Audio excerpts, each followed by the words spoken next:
Hi everybody, my name is Sean Heidemann. I'm a real estate broker here in the Phoenix, Arizona area. Today I am recording a video on our Phoenix market report. I hope everybody is enjoying their summer vacations and getting out and doing some things. Today I got my haircut and wearing my new shirt that I had ordered for our company. It's got our company logo on it. I think the shirts turned out pretty good. But let's get started on our video here. So this first slide shows what income measures should be for using the housing affordability. As of 2022, median family income was 92,750, and that's combined income. Median household income 74,000, and median personal income is $40,000. So this graph here shows us from 1984 what it was back then, and a projection of how incomes have increased, and so where we are currently right now. This is national median sales price versus a 4% growth rate. So this is the prices of houses in the United States. So back in 2001, it was 169,800, and currently it's around 420,000. If there was a 4% annual appreciation rate, which is typically the national average for housing appreciation, then it should be right around about the same price where we are. So I know that it shot up during COVID there. Prices nationwide went sky high. Now they've kind of come down a little bit, and so they are right where they should be. Um, these prices here were down because of the low interest rates. Armless median sales price versus a 5% growth rate. Now this is in the Phoenix area. So back in 2001, homes were selling for right around 130,000, and right now they're around 430,000. And if there was a 5% appreciation rate, which Phoenix has number of years it has appreciated over the national average, so it should be right around 400,000.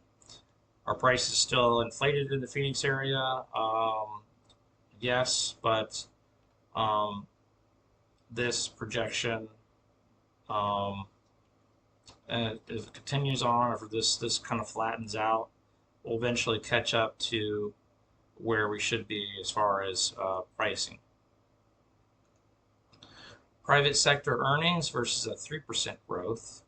So back in 2001, we were earning about $14.29 an hour, and now we're at $28.28. If there was a appreciation of earnings of 3.2%, we should be right around $29.48. We're not too far off. This right here is employers didn't bother to raise their wages due to low interest rates. So this is what happens when interest rates are too low for too long. Our wages don't go up because everything is affordable. Loans are affordable, credit cards are affordable, everything was lower. Um, so this is why we are kind of behind on earnings. Median family income versus a 3.2% growth rate. So this is the family income. Back in 2001, it's 51,410. It should be right around 106,092. We're at 92,750. So this is also affecting affordability. Um, well, this is back in 2022, as I said, that the Census Bureau is behind. But if this continues up, then we should be pretty close to um, when the new statistics come out. We should be pretty close to where we should be. Federal funds rate and money supply. I know I've showed this slide before, but this is our government. Um, I'm just surprised that, or I'm not surprised, but our federal government had to let money supply go for so long, and that's the reason why prices at the grocery store, everything. We've had this crisis with the inflation is right here in the money supply. If they would have just, kept printing in the way they should have, then we wouldn't have been in this problem. But now, with the projection of typical money supply printing, we are right around where we should be. Um, but we had to go through this turbulent rise with them printing too much money. We had high inflation, and now we got back down to where it should be. The federal funds rate is high. So this is the federal funds rate, the 10-year treasury, and the 2-year bond. I know in a previous video I've talked about the inversion. Inversion is where the 2-year bond is above the 10-year bond. So if you think about it, if you go to the bank and you put some money into a bond, your 10-year bond should, the interest that you would yield should be higher than the 2-year bond. So but right now the 2-year bond is higher than the 10-year bond. And this shows the recessions right here, how long they were. So from 1995, there was 5 months. This was between 97 and 98 is 18 months. 2018, 2019 is 8 months. So once we do get to the recession, then hopefully it'll be a short recession. This is unemployment versus the 2-year bond. Historically,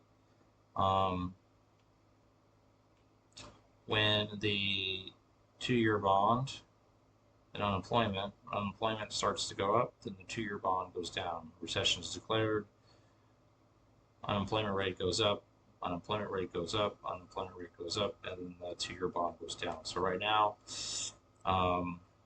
unemployment is starting to edge upward, but the 2-year bond is still right where it has been for quite a while. Arizona and unemployment in Arizona and the U.S. unemployment rate. So Arizona, we have a low unemployment rate. This is because a lot of employers are moving here, putting their factories here. We've got a lot of growth going out on the west side, a lot of growth going in the northwest valley, and the southeast valley as well. We have a lot of growth here, a lot of employment, so our unemployment rate is actually lower than the national average. Annual sales rate. So this shows us where we are right now, and comparing historically, we are right around 2000 as far as normal sales, 2014 and 2015, and right around 2008 and 2009. So is this saying that we're in a position like we were in 2008, 2009 recession? No, not at all. Next slide here. Pre-foreclosures. Pre-foreclosures are still historically very, very low. So it had creeped up a little bit, but it's nothing that we should be alarmed. So back here, 2008, even before 2008, we had a ton of foreclosures, and historically, the foreclosures are still low. Cromford Report Index. We are currently in a balanced market right now, and a number of markets on the outskirts are in buyer's markets. So there's different cities that you can pick up a better deal as opposed to some markets that are still in the seller's market. But we are currently in a balanced market right now. Flip sales, this shows what the flippers are doing. So 2023 and 2024. We are similar to 2014 and 2015 as far as flip sales.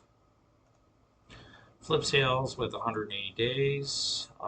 This is the flip price, median acquisition versus median price. So this is acquisition price, and this is the resale. They're getting a spread right now right around 32%. So if you are thinking about selling your house and you're thinking about selling it to an investor, investors right now are going to offer you a low ball offer, even lower than they would have a few months ago. But they are getting good deals right now at 32% spread. So that's so that they can make a profit on the property. Cromford Report Market Index. So this shows which markets are in a seller's market, balanced market, and balanced market. So Chandler and Fountain Hills is it's decreasing. Everybody's in the seller's market is decreasing towards the balanced market. So Peoria and Paradise Valley are in balanced markets right now. If you're looking for a good deal, you want to look in Goodyear, Surprise, Cave Creek, Queen Creek, Maricopa. So these are all in buyers markets, and also Casa Grande, Sun City, and Arizona City. And then these markets are in balanced markets as well, so you can still get a good deal on those. Appreciation, the median sales price. This is the median. So if you bought in 2022, you are still underwater, about 5.7%. Bought in 23, it's gone up about 1.1. If you bought in 3 years ago, you have some equity in the home. And this is the average sales price. So the other one was the median, and this is the average sales price per square foot. So this shows that if you bought in 2022, you're down 5.7%. If you bought in 23, you're up 2.9. In 2001, you are in good shape with some equity. This is homes over 2,500 square feet. This slide here was homes under 2,500 square feet. So luxury homes are typically over 2,500 square feet. So if you bought in 2022, you've got some equity in the home. 3 years, you got a significant amount of equity, and then a year ago, you're right around the same as 2 years ago.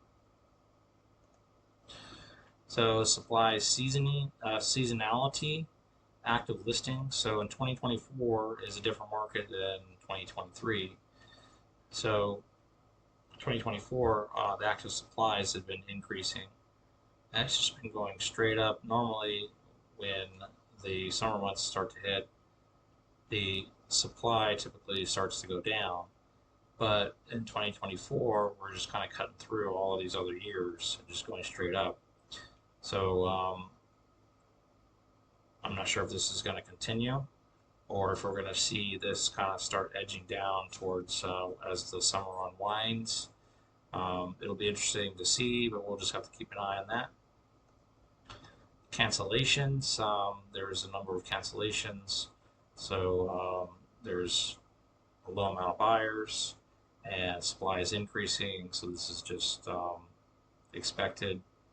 So we are seeing a market of right around 2015, just like some of the other slides that I showed, right around 1,500 cancellations. 2023 is a completely different market. If you're putting your house up up for sale, you're definitely going to want to do all the curb appeal and making sure there's property is decluttered, do some renovations to the property, fix things that are in the house. In 2023, you could probably throw the house on the market and still have it sell with the property still needing some work. But now your agent's going to have to do a lot more advertising, and you're also going to need to make sure that the house is smelling good, decluttered, the house looks good, and because of the high supply, which is basically your competition. And so you're going to want to make sure that your property shines as better than somebody else's property. Concessions are still going on in the market. So 2019, there was 38 to 40% of all sold listings had concessions. We're right around 50% right now as far as concessions.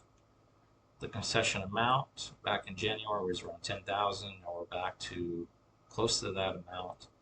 The average amount is $9,765 in concessions to the buyers. Price negotiations. So this is the sale price to list ratio. So when you're negotiating with the seller, definitely you want to offer a little bit less. You don't want to go too low, but this is right around the average, is what most people are getting their properties under contract for. Days on market. Days on market is up. And once again, we have a similar market to June of 2014. All these other years, days on market were typically pretty low. All right, that concludes our market report for the month of June. If you like the reports or the information that I share in this video, please make sure you subscribe to the channel below so that whenever I do have a new video, you will be notified of when the new video is up. Also, if you'd like to contact me, I have all my contact information. If you click on more information, I have all my social media, my email, my websites, all my contact information on there. So thank you for watching, and please stay tuned for the next video.